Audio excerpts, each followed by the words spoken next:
For this film response, I will be focusing on how the cinematography adds tension to the scene of The Night of the Hunter, where John comes across Pearl playing with the money from the doll. Before I get started, I would like to give a little background on the making of this film. As I was researching, it came up that this film only had a $600,000 budget, which was small money even in 1955. The film was shot mostly on sound stages, with Lawton keeping his editor, Robert Golden, and composer, Walter Schumann, on set every day so that they could see the footage as it was being created. Anyways, according to the textbook, cinematography is the process of capturing moving images on film or a digital storage device. Within cinematography, a shot is one uninterrupted run of the camera and the recording on film, video, or other medium resulting from that run, which has many elements in it, such as shot type, proximity, composition, duration, angle, and shadow.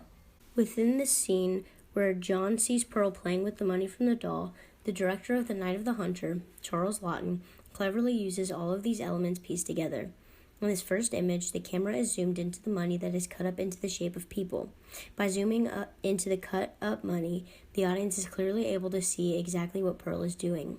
We also see the doll put to the right side of the money face down because it is utter importance of hiding the money.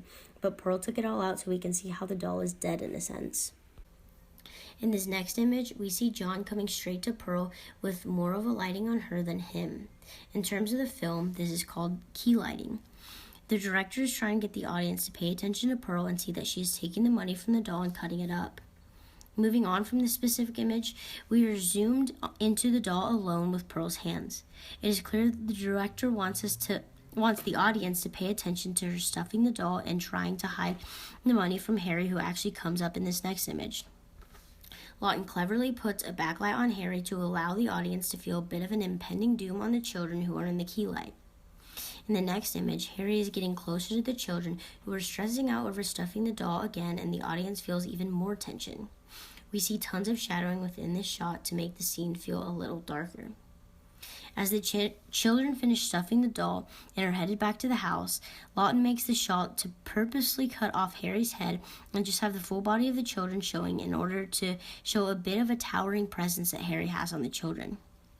Lastly, when John and Harry are in conversation, Lawton has Harry holding the doll and purposely puts the doll in the image to show what John is hiding from Harry.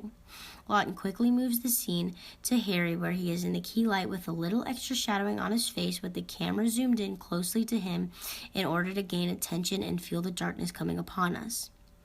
Comparing this specific shot to one in the movie Prisoners, Denis Villeneuve, director of this movie, chooses to zoom into a toy RV and blur everything else out aside from the detective's hands and the quite clear, but still blurry, abductor's mother who is standing in the background.